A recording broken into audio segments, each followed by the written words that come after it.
За сайн байцгаана уу сүнсний сэрэл Facebook хуудаснаас мэдчилж байна. За өнөөдөр манай лайф коуч урт насны ихч Донтолт ба түүнээс салах тухай ярихад бэлэн болсон байна. За та бүхэндээ энэ өдрийн мэндийг хүргье.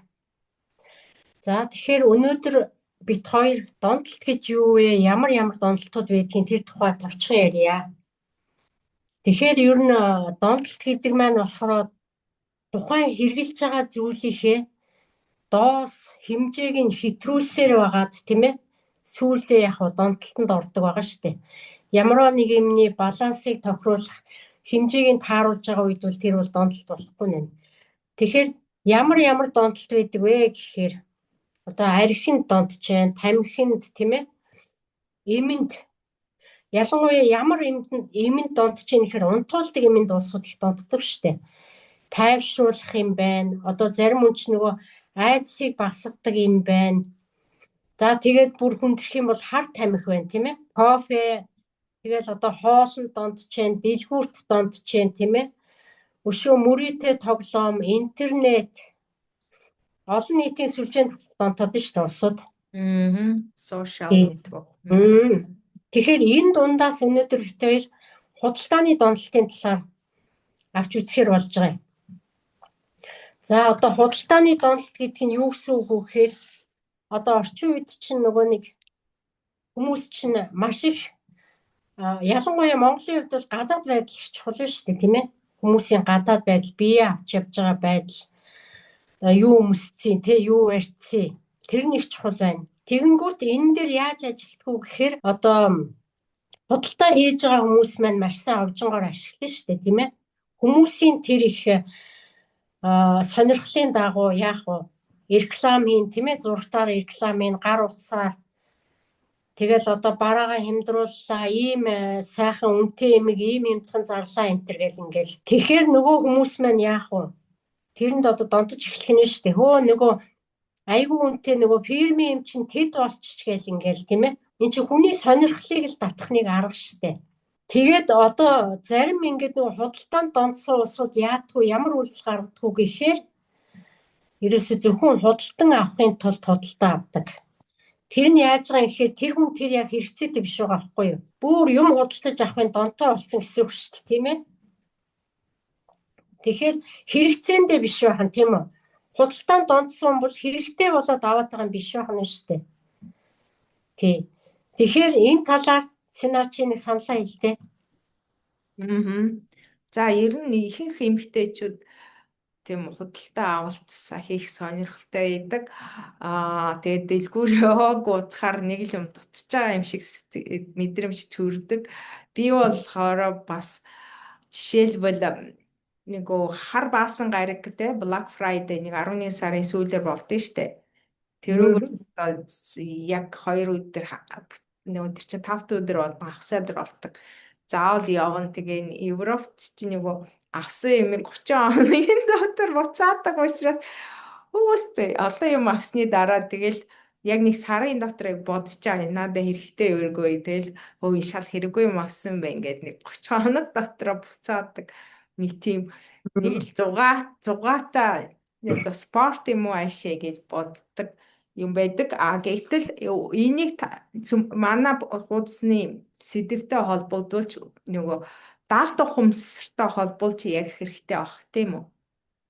Тий. Одоо жишээлбэл энэ иймэрхүү донтолтууд чи хоёр янз байгаад байгаа байхгүй юу?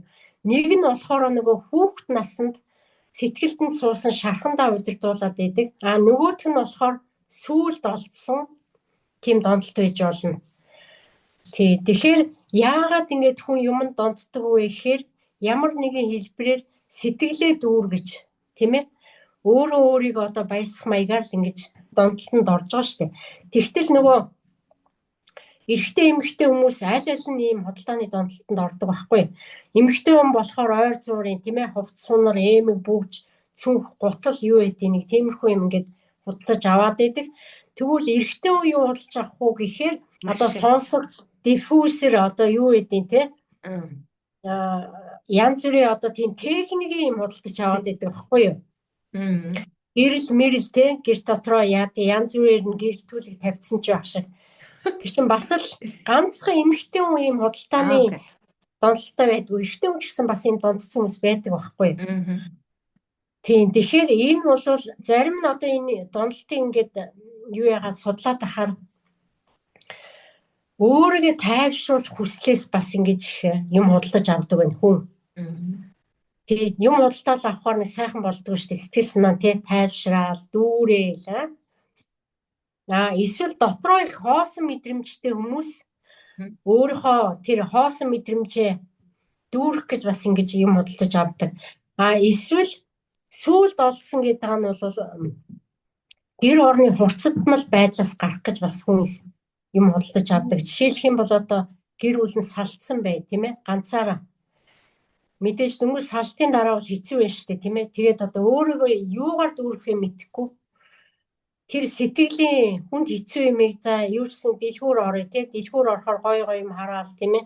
Тэрийг ч авчмаар энийг ч авчвал сэтгэл санаа тайвшрах гэдэг юм шиг. Эсвэл гэр бүлийн харилцааны байдал хүнд байгаа үед, тийм ээ? Гэртээ ороод ирэхээр яг нөхөртөө таардгүй ч юм уу тий. Нэг тогтохгүй тэгэхээр гараа авчдаг. Тэгэл эн тэнд очиод юм хараал тэгэл үзэл худалдаж аваад тэгэл эргээд гэртээ ирэхээр нэг арай дээр болцсон ч юм уу. Эсвэл одоо зарим хүн аюу хуйтан гунигт автагдаад идэг штэ. Тий. Яг юунаас болоод байгаа мэдэхгүй. Тэр уйтхан гунигаа одоо дарахын тулд бас юм худалдааны донтолтонд ордог байгаа. Мөн сэтгэлийн хямрал тийм ээ түүнийгээ дагаад өөртөө итгэлгүй хүн бас аюух юм худалдаж авдаг байхгүй юу. Тэгээ өөртөө итгэлтэй хүн бол заавал тэгж янз бүрийн юм те донтоогүйгээд тахгүй штэ. Хүний итгэл гэдэг чинь тухайн хүнд сэтгэлийн зоригийг бий болгож идэг. Зоригтой хүн бол яг хөө хийж гисэн юм хийгээл явчих штэ. Бас нэг том юм юу гэдэг нөгөө хямдрал болоод тийм ээ одоо Европт бол ялангуяа 2 удаа айгу том хямдрал болдог байхгүй юу. Хямдрал болохоор нэг гой баярлах мэдрэмж төрөөл дэлгүүрлэг гүйцэтгэдэг тийм хүмүүс байдаг байхгүй юу. Тэгэл зөвхөн хаана 70% хямдарсан тий бүр болохгүй 50% хямдарсан юм л авна гэл ингээл гүгээд байдаг. Нэмэтсэн чинь маш их мөнгө өртсөн.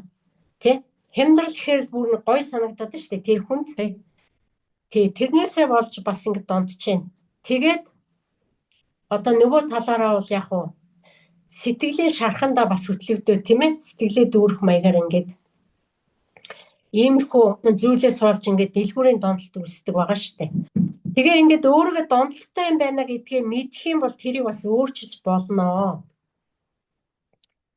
Тэгээ би яг хаа донтолтой юм чи ингээд донтоод явжээ гэх юм бол тэр хүний яг хаа мөнгөн санхүү дээр бол байнгын асуудал гарна шүү дээ тийм ээ хэрэгтэй хэрэггүй юм аваад идэг. Тэр чинь тэгээ цагаа үрээд мөнгөө үрээд яваад хар чинь яах вэ? Тэр хүн бол хизээш донтолтоос гарахгүй шүү дээ. Тэгэхээр энэ өөрийнхөө донтолтыг мэдсэн тохиолдолд энийг бол зас төрөлхтний аргууд байдаг л да. Жишээлбэл одоо ингээд яг аммаар санагдаал тий ирэхээр өөргөө хазаарлан зогсож болно шүү дээ тийм үстэй. За үнэхээр гоё юм аа надад таалагч чинь би энийг авмаар байна. Гэхдээ маргааш авъя гэдэг байхгүй. Маргааш ирээ авчинч байж л биш тэгээд явцдаг байхгүй. Тэгэхээр маргааш болтол нөгөө хүний чинь сэтгэл санаа өөрчлөгдчихнэ шүү дээ. За би чи юу их гэдэг. Тийм маягаар нэг хязгаарлаж болно. Хоёрдугаарт дэлгүүрт орохоор их юм авах гэдэг хүн бол нөгөө банкны картаа гэртээ орох явчих хэрэгтэй. Тий. За одоо би чинь мэдээж авах дуртай ч авах гал унаа шүү дээ. Карт байхгүй би чи юугаар авах вэ гэдэг ингэж тий янз бүрийн юм хазаарлах аргууд байна л да. За тэгвэл сэтгэл санаатай холбоотой тэр зүйл дээр бол яах вэ? Худалдаа авах одоо газраас өөр газар тийм ээ өөр юм л сэтгэл санаа чиглүүлж болно шүү дээ. Тийм ээ өөр юмар өөрийнхөө сэтгэлийг дүүргэж болно. Тэгээд яалтчгүй тэр далд хумсар суусан шархаар удирдуулж байгаа бол энийг бол өөрчлөхөөс өөр арга байхгүй шүү дээ. Тэр чинь хүүхд багт суудсан юм тийм ээ. Тэрийг бол ментортойгоо яриад цаг аваад тэгээ өөрчилчихнэ. Тэгээ өөрчилсөний дараа бол тэр хүн ингээд ерөөсөө донтоод хамаг мөнгө өгөөд ахааргүй болчихдаг л доо. Хүүхэд насны шархаас үүдсэн донт утасны хүмүүст нэг жишээ олгож хэлмээр байна. Одоо За. миний амьдрал болно дүүгийнхаа байгаа байдлаас нь би дүгнэлт хийсэн. За би гэхлээр ер нь айгу гутал авах дуртай. Надаа айгу олон хос гутал байдаг. Тэгээд одоо энэ даалт ухамсар дээр ажиллаж ирснээс хойш 3-4 сарын дараа пук гэд талхоонд орж ирсэн. Эн чинь өстой бага насны блокноос олсон байж тээ. Гэд яасан гэхлээр би жоохон бахад дэлгүүр явсан чинь эмэгтэй хүүхдийн гутал олдохгүй. Манай ээж ах хоёр надад эрэгтэй хүүхдийн гутал авч өгч өмсүүлсэн байдгийг. Тэрнээс олчлаа том болсныхаа дараас та гутлуудыг энэ ч гой гутал байна, энэ ямар гой гутал вэ гэж авдаг болсон байлээ. За хоёр дахь гэвэл манай дүүг би сая дүүгийн очиод амарчаад ирсэн. Чи манай төст өдөр болгон өөр эм соль зүгээд байсан. Тэр нь эмиг агах дуртай төлөв нь бидний сурсан зүйлээс хүүе чи багада чи эмигтэй холбоотой чамд юу олсон гэсэн чи аах ингээд чихийн цоолоод эмиг зүгээд өгсөн чи чихэнд баалаад тэгээ нэг цайны шар хийж нэг хэд хонуулд нь штэ идэхийн тулд тэгээ нэг цайны шар зүүж нэг хэд хонсон гэсэн. Тэгээд нэг жоо хөвгт чи нөгөө авсан гоё эмгээ зүүмэр тийг санагдаад нэг хэд хонсон юм шиг үлээ. Тэгээд тэрнээсээ одоо ингээд сэтгэл санааны блокт болоод одоо ингээд дандаа сонирхол нь эмэгт ингээд төрөд бүрийн эмэгтэй тэрнийг өдөр болгон сольж зүөх тийм хүсэлтэй хүн байдаг. Одоо энийг бол ингээд юмгүй эргээр те та нарт юм жишээ өгсөн байгаа. Та нар ч гэсэн өөрийнхөө худалдаа авалтын ямар нэгэн онцгой донтолтой ил ингээд буцаж бага насныхаа болсон явдалтай холбож үзээрэй гэж хэлмээр байна. За тэр бол бас их сонин шарах ба штэ тийм ээ. Тэгээд чи одоо ингээд гутлахудалтад аваад идэг гэж штэ. Тэгээ энэ донтолтой зогсооё гэвэл яавал зогсно гэж бодож байна. Би тэгээд нэг юугийн сахинаас олсон байгаа л да. Тэгээ одоо тэрнийг одоо ингээл бага насныхаа тэр болсон явдал дээр буцаж очиж тий. Яг үнэ. Хэдэн наснаа яг тийм шарах авсан байна. Тэрэн дээрээ очиод өөрчил суулгана гэсэн үг шүү дээ, тийм ээ? Тийм. За өөр асуулт байна уу Цэна? За одоо төв хүндэрсэн донтолтыг бол хэд удаагийн уулзалтаар авч зүгээр болох уу? Бас нэг удаагийн уулзалтаар зүгээр болгож болдгийм болов? Тийм. Тэгэхээр донтолтууд ч одоо дотроо хөнгөн хэлбэрийн хүнд хэлбэрийн гэдэг байгаа байхгүй юу? Тийм. Миний хувьд бол лайф коуч бол хүнд хэлбэрийн донтолттой ажилтгүй байгаа. Хүнд болохоор одоо нөгөө хард таймх тийм ээ? Хит олон жил бүр одоо бүх насаараа энэ тэр арх урсан хүмүүс бол яах вэ? Тэр эмнэлэг рүүгээ эмч рүүгээ явна штэ. Ийм одоо худалдааны донтолт ойр зургийн юмыг бол би далд хамсрал руу н ороод өөрчилж чаддаг байгаа. Тийм. Яг л тэр хүнтэй бясалгалаар орж иж өөрчлөн штэ тийм ээ. Уртаагч таны цуг ажилласан хүмүүсүүдээс хит хэдэн хүн тамхинасаа гарсан гэсэн тийм үү? Тийм. Тэгэхээр энэ тамхинаас гарах асуудлыг бол юу яадیں۔ Нөгөө хүнтэйгээ маш сайн тууштай эрүүл мэндийн талаас нь би ихчлэн сайн ойлгуулдаг.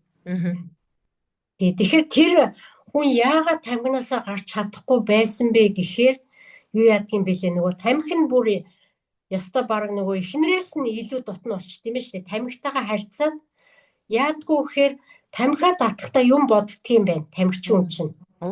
Тий. Юм бодно. Бодож явахдаа ямар нэг шийдэл олдог. Эсвэл тэр тамхиараа өөрийгөө баясгадаг юм байна. Тий. Одоо баг л тэр хүний нэг хэсэг нь болцсон байна шүү дээ. Тий. Тэгэхээр тэрнтэйгээ бүр ижилсээд айгүй удаан татаад тэгээд эрүүл мэндийн асуудалд ороод байгаа хэрнээ нөгөө хүн гарч чадахгүй байгаа байхгүй юу? Тэгэхээр эрүүл мэнд талаас нь ойлгуулна. Хоёрдугаарт далд ухамсар руу н орж тэр тамхины талаарх тийм ээ эерэг бодлуудыг өөрчлөх байхгүй юу?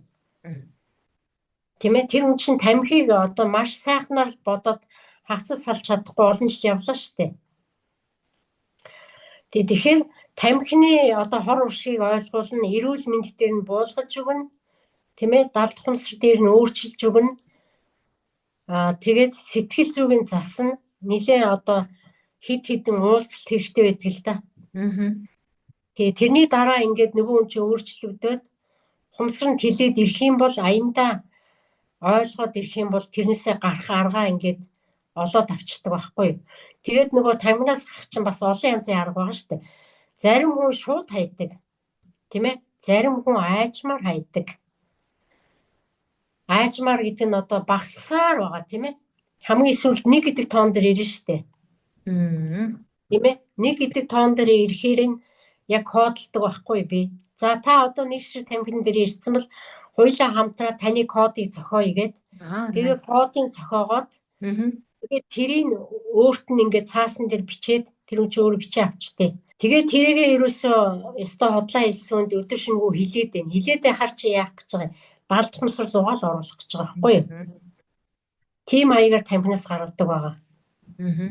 За энэ донтолтын тухай болон гарах аргачлалаас жишээнээс хуваалцсан урт насагч танд баярлалаа. Одоо хоёулаа дараагийн сэдвтээ оръё. За саяхан манай пэйж дээр нэг богино рил оруулсан байгаа. Та нар тэрнийг сонирхож үзсэн үү? Ухамсараа хөгжүүлэе гэсэн рил байгаа. Та нар давтаж үзээрэй. Тэгэд энийг дэлгэрэнгүй үнэ дээр бас ярьж өгье гэж бодлоо. Ухамсараа хөгжүүлэе гэсэн рил хийсэн байгаа. Тэрийг одоо арай дэлгэрэнгүй тайлбарлая гэж бодож байна. Тэгэхээр сүүлийн үед бол би генийн түлхүүр гэдэг номыг судалж байгаа юм. Ингээд судлаад ахаар ерөөсөө хүн гэдэг чинь нөгөө орчлоо хорвоо оршихуйн бүтээгдэхүүн юм байна. Тэгээ тэр нь юу гэсэн үг юм гэхээр бидний ерөөсөө ингээд кодлоо тавьчихд юм байна. Тэгээ кодныхын дагуу бид нар амьдарч явдаг юм байна л да. Уг нь бид нар чинь энийг ер нь уншиж судлаагүй байхдаа бол би бол боддог байсан ингээл өөрөө л тий амьдралаа зохицуулаад сайхан бодгоол тийм ээ юм сураал ингээл бараг л амьдралаа өөрөө зохиогоо яваад байгаа юм шиг юм боддог байсан. Тэгэхээр тиймгүй юм байна. Ерөөсөө бид нарын амьдрал чинь яг тэр ингээд урдчлаа бичигдчихдээ юм байна.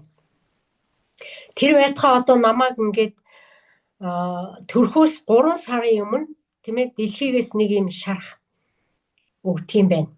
Тэр шарахыг би одоо энэ дэлхий дээр буугаад амьдарч явахдаа тэр шарахыг илааршуулах тийм зүйл хийх хэрэгтэй тийм даалгавартай ирдэг юм байна л да. Тэгээд 3 сарын дараа нөгөө хүн чинь ингээд аваад ингээд дэлхий дээр буурж ирж байгаа шүү дээ тийм ээ.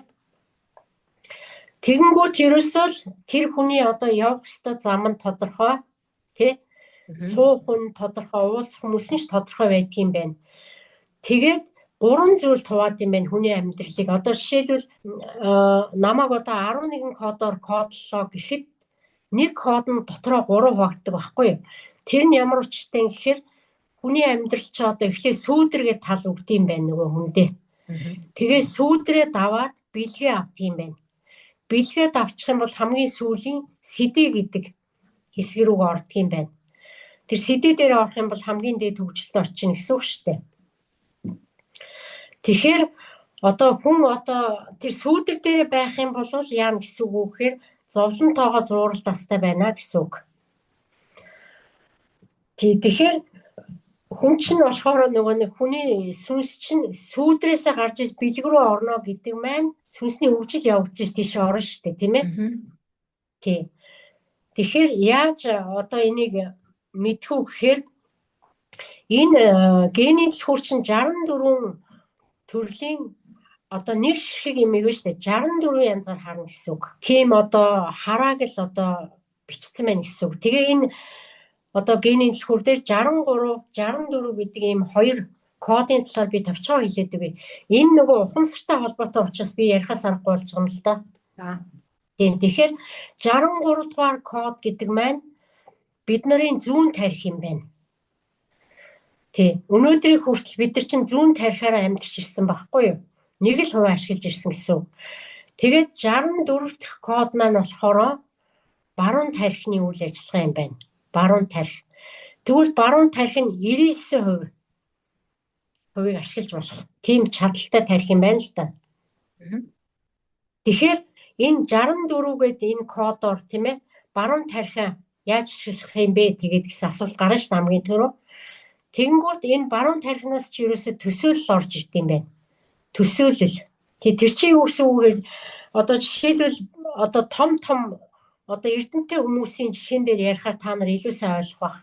Жишээлбэл Эйнштейн гэж байна шүү дээ, тийм ээ? Энэ Эйнштейн гэдэг хүн бол маш том бүтээлүүд гаргасан байгаа шүү дээ, тийм ээ? Дэлхийн том нээлт хийсэн. Тэгэхээр энэ хүний зүйтэнд тэр баруун тархинаас төсөөлөл өгсөн байгаа юм. Тэр хийх нээлтийн төсөөлөл орж ирсэн байна шүү дээ. Тэгэнгүүт Эйнштейн шууд барьж авсан энийг. Тэгээ нэгэнд бариад авсан юм бол энийг одоо бүтээл болгож болно. Бариад авсан юмыг одоо гаргаж ирэх ухаан нь бол орж болдог байна л да. Гол нь нөгөө төсөөлөө барьж авна гэдэг чинь аюул чухал юм байдаг юм байна. Тэгэхээр одоо энэ бид нарын энэ байгуулчаад байгаа энэ нийгэм байна шүү дээ, тийм ээ? Бидний өнөөдрийн энэ амьдраад байгаа нийгэм чинь болохоор юу вэ гэхээр 63-ын ухамсарын хүчийг ашигласан, тийм ээ? Тэр төсөөллөөр бий болсон нийгэм байхгүй юу? Тийм. Тэгэхээр чинь энэ одоо төсөөллөөр ямар одоо жишээлбэл Монгол ямар нийгэм байгуулсан бэ те? Ганцхан тархиараа бид нар бодоод зүүн тархиа ашиглаад ийм нийгмийг байгуулсан байна шүү дээ. Энд чи одоо ямар үхээр зүрх сэтгэлгүй те?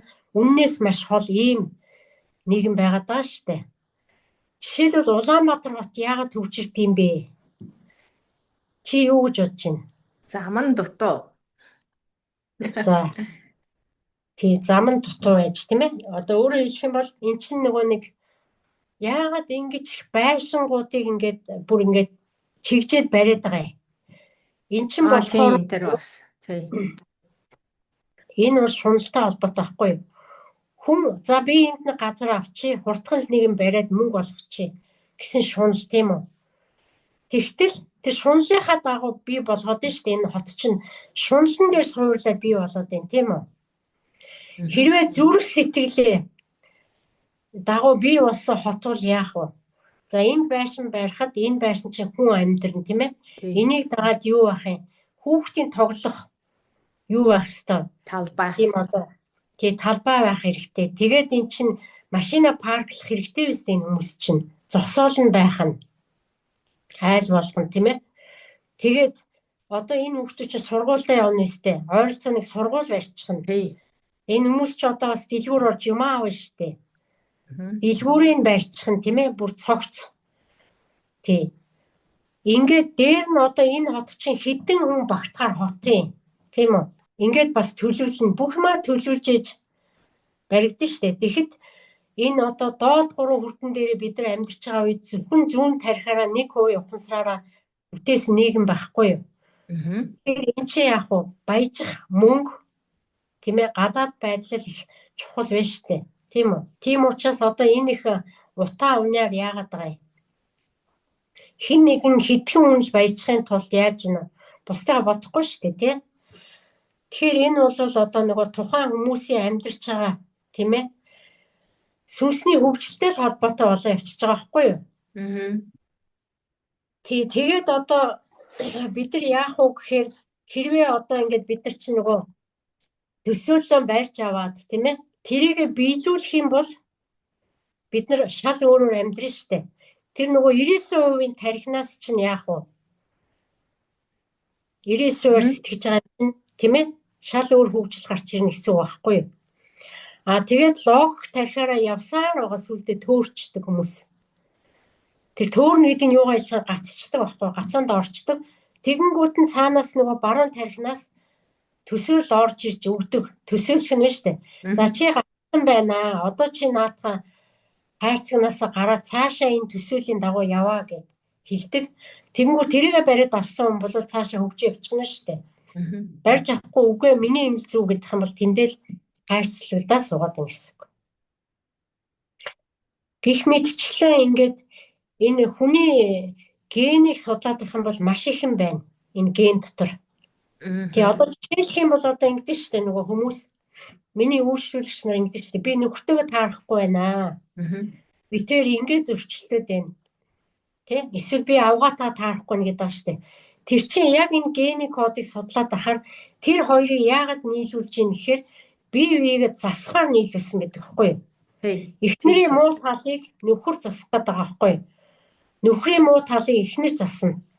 Ингээд хоёр биеигээ яг уу сүнсний өвчлөлийг дээш нь ахиулахаар цаанаасаа ингээд тий сүнсний даалгавар гэж ярьдаг. Тий, цаанаас нь нийлүүлсэн байж тээ. Тий. Тэгэхээр чи яадгүй эхнэрүүд энэ ёстой би евний муухай үнтэй суучжээ. Тэгээд энэс би нэг салаатхуул жаргах гээд ингэж яваад гэж боддог. Гэтэл тэр чинь сүнсний даалгавраа хийх гэж ингэж төрсөн учраас хичнээн энэ нөхрөөсөө салсан ч дараагийн үн яг адилхан тааралддаг гэдэг те. Одоо энэ сүнслэг оршихуу гэдэг одоо гадаад хэл дээр ч гэсэн энэ угуухтгуун нэгдэг тайлбарладаг. Тэгээ би энийг анх удаа сонсож байхад пөөх юм мөчртэй идэм биш та. Тэгвэл биний амьдрал үнэхээр тийм юм байна. Ингээд бас тэр гадаадын подкастаа сонсоход баг ээж аавыгаа хүлдэр тэр хүүхд сонгож төрдөг гэсэн шүү дээ. Тэгэхээр одоо жишээлбэл тэр эхнэр одоо нэг сони ааштай тийм ээ. Тэрийг нөхрөн засах гээд ингээ хилээд байгаа байхгүй юу? Тэгэхээр нөөч үлээж авахгүй тий өөрөөр зүтгээд тэгэл ерөөсө дайраал ерөөсө би муу үнтэй сууччихгээл ингээд идэг. Тэгвэл жишээлбэл би ярьжсэн шүү дээ урд нь нөгөө нэг аригчинтай суурчлаа энэ ч одоо би яахаараа энэ муу аригчингаас салууд боллоо гэд нөгөө аригчингаас салчдаг байхгүй юу? Тэгэнгүүт нөгөө эмэгтэй чинь тэр нөхрөөс сурах системээс сураагүй л дараа нь дахиад нэг аригчинтай учрна шүү дээ. Харин сураагүй бол дахиад адилхан сургаал. Тэгэхээр сурах системээс сураал явах хэрэгтэй. Хоёр биегээ хөгжүүлээл тэгтэл хоёр биенээсээ сураад дууссан хоёр байж болно шүү дээ, тийм ээ? Ихтэй ирнээс сураад дууссан хэрнээ юу ятсан? Ерөөсөө бие биендээ хайргүй болцсон. Тэ ямар ч цаашаа явах боломжгүй болсон хүмүүс байдаг байхгүй юу? Тэнгүүд нэг нь зууралдаад байна. Тэ нөгөөт нь салчмаар байгаад байдаг. Нөгөөт салахгүй байгаад байдаг. Тэгэх юм бол хоёр биенийхээ зүгээр энергийг л идэх гэсэн үг. Өөр ямар ч юу байхгүй. Болохгүй юм чи одоо ингээд сураад дуусчихээ битээр өрн ингээд бие биендээ хайргүй болчихжээ тий. Битээр хооронд юу ч алгаа гэх юм бол салаад дараачийн хөгжлөөр явах хэрэгтэй байхгүй юу? Салаад дараачийн үнтэй уучлах юм бол яг бас нэг өөр юм ухаараа сүнсний хөгжил ахаар тий шинэ амьдрал тий ингээд явчих штэ. Тэгэхээр эн чинь нөгөө нэг зарим хүн их олон үнтэй суус салаад идэг, зарим нь ганцхан үнтэйг л байгаад идэг штэ. Тийм ээ? Тэгээ яг нэг хүнтэйгээ амьдраад байгаа юм аятайгаа явж идэх хүмүүс ч байдаг л тий. Тэр чинь яг бие биенээсээ сурч дуусаагүй юм л гэсэн үг шүү дээ. Тийм ээ. Тэгээд сурахгүйгээр ингээд 50 амьдрдаг хүмүүс ямар учиртай гэж ярих вэ? Яг сурахгүйгээр биш л тий. 50 амьдралтай хоёр чинь сураал явж ийн гэсэн бие биенээсээ. Тийм үү. Тэгээ хоёр биегээ хөгжүүлээд адилхан хоорондоо ингээд сүргэлдээд байх юм алга байна шүү дээ. Тий, тэгээ сүүлдээ нөгөө 92 чи айгүй адилхан болцсон байдаг шүү дээ. Аашсан. Олон жил амьдарсан хүмүүс. Тэгээ биегээ бүр харцаараа ойлгодог болоод. Тийм байдаг. Бүр муудцаа байгаад бүр хэлэх үгийг хүртэл мэддэг болцсон байдаг шүү дээ сүүлдээ. За намайг ингэж хэлүүлж энэ нэг ингэж хэлэндээ энэ төр гэх тий. Тэр чинь нөгөө нэг биенээсээ бүр сурцсан. Тийм үнэхээр таарахгүй бол сална үхээс таараад ивэл заавал салаад тахын шаардлага байхгүй шүү дээ, тийм ээ? Харин тийм бие биендээ хань болоод нөгөө нэг насны бүгсэн данхтай цайгаа хувааж өгөх хань гэж ярьдаг үстэй монголчууд. Тийм. За тэгээд одоо ингээд нөгөө хүний нөгөө нэг хөгжил цаашаа явмаар бол эргэлзээ орж идэх байхгүй хүнд эргэлзээ. Тэгээд тэр эргэлзээг болохоор сүүдэр тал дээр бол хүн боддог байхгүй юу? Энд чи одоо яахаараа би ингэх ёстой ерөөсө бүчээр малга сүүлдээ өөртөө эргэлзээд бүр өөрөө буруугаар ойлгоод эсвэл хажуудах хүмүүстэй эргэлзээд тийм ээ нөгөөдөлийгээ муугаар бодоод ингээд буруу жишээ яваад байдаг байхгүй юу? Тэгвэл энийг бэлэг тал руугаа оруулъя гэвэл энэ эрэл хайгуул болчихдог байхгүй юу? Эрэл хайгуул. Тийм. Өөрийн эрэл хайгуул тийм. Тэгэхээр ирээд хайгаад тахаар эн чи одоо ерөөсө би эхлээд өөргөө мэд хэрэгтэй юм байна тий. Одоо би зарим хүмүүс хэлдэг штэ. Үгүй ерөөсө гацчлаа бүр юу ч хийхээ мэдхээ байчлаа гэд явж идэг штэ. Тэгвэл эрэл хайгуул руугаа орно гэсэн үг байхгүй юу? Тийм ээ. Хүмүүс зарим хүмүүс ч ингэдэг штэ. Нэг л мэрэгжил эзэмшчээ тэрэн дээрээ бүх насаараа ажиллачаад яг тэрэндээ баригдаад илүү юм нэмж сурдггүй байхгүй юу? Тэгэл Яг тэр чигээрээ л явчихдаг. Тэгэл хүн өөр юм яриул үгүй. Ёстой тийм биш. Минийх л зүгэл ингээл тий. Тэр чинь хайрцагтаа ороо суудсан биш үү? Тийм. Тэгэхээр ямар нэгэн хэмжээгээр хүн хөгжийг л эргэлзээр нь эргэлзээгээ эрэл хайгуул болгоод цааш нь тийм ээ ирээд хайгаад өөрлөгөө ороод тийм үү? Өөр бос хүмүүст эргэлзэхгүйгээр ингэ явчих юм бол өшөө цаашаа сүнснийх нь хөгжил цаашаа хөгжөөл явчихна гэсэн үг шүү дээ. Тэгээ хэсэг явж байгаа л дахиад эргэлзээ ороод ирнэ заа юу. Тэгвэл яг хуу дахиад ирээд тайн шүү дээ тийм ээ. Тэр чинь одоо жишээлбэл амьдрал дээр нэг жижигхэн бизнестэй хүнийг аваад үзье заа юу. За нэг хүн одоо ингээд нэг талах зардаг хүн бай гэж бодъё тий. Одоо талхаа ингээд машин бариад зардаг. Тэгээ зарж исэн чинь сүүлдээ хүмүүс авахаа байлаа нөгөө талхан ч явахаа байлаа. Тэгэхээр нөгөө хүн чи эргэлзэж эхэлнэ үстэй. Энд чи би зөндөөл ийм тий миний талхын авдаг хүмүүсээс эн чи юу болчих вэ гэд эргэлзэн штэ. Тий. Тэгэнгүүт тэр хүн яах вэ? Миний муугаас л ингэж ингэж өөрийгөө буруутгах биш тийм ээ. Эрэл хайгуул хийх нь шүү дээ тийм ээ. За тэгвэл би одоо өнөөдөр хийж байгаа талхаа арай өөрөөр хий тийм ээ. Эсвэл үнийг багасгах юм. Эсвэл талхныхаа хажуугаар өшөө юм хий. Нарийн бов. Тийм нарийн бов хий. Эсвэл одоо энэ үйлчлүүлэгчтэй одоо татах аргаа өөрчлөе гэдэг юм уу тийм. Энэ чинь л эрэл хайгуул байхгүй юу? Ингээд ирэхээр таны бизнес яах вэ? Дараачийн шат руугаа орж штэ. Цаашаа явж байгаа байхгүй юу? Тэ? Нэг энгийн шишин дээр ойлгуулахад ийм л утгатай юм. Тэгэхээр яах вэ гэхээр энэ баруун тархины үйл ажиллагаа гэдэг чинь ерөнхийдөө төсөөлөл гэдэг чинь одоо нөгөө өөрийн яах вэ? Сүнсэн бие, сэтгэл бие, зүрх сэтгэлтэй холбоотой явчихдаг байхгүй юу? Бүх нарийсаа цаашаа явчлаа штэ. Тийм ээ? Тэгэхээр одоо бид нар чинь доод 3 хүрдэн дээрээ амьдраад байгаа энэ 3D гэдгээсээ 5D рүү яаралтай шилжих хэрэгтэй байна гэд яриад байгаа шүү дээ. Энд чинь бидний бас л сүнсний нэг дараагийн хөгжил рүү өсрөх хэрэгтэй байгаа байхгүй юу? Тэгээ энэ өсрэлтүүдэд тохирсон юмнуудыг л одоо подкастаараа яриад байгаа юм л да. Тэг хүн одоо миний сүнс хөгжиж байгаа юм уу, яаж байгаа юм бол гэж бодох юм бол яах вэ? Би одоо хийгээд байгаа юм аа хэдэн жил хийгээд байгаа тий? Яг одоо энэ байранда байгаад байгаа юм урагшаа ахиад байгаа юм. Тэрэн дээрээ дүн шинжилгээж өөр дээрээ л ажиллана гэсэн үг шүү дээ тийм ээ. Миний сүнсний хөгжил гацаад явахгүй байгаа нь надтай л холбоотой шүү дээ. Түүнээс тэрийг одоо улс төр тий юу гэдэг нам засагта холж хутгаад хэрэггүй шүү дээ.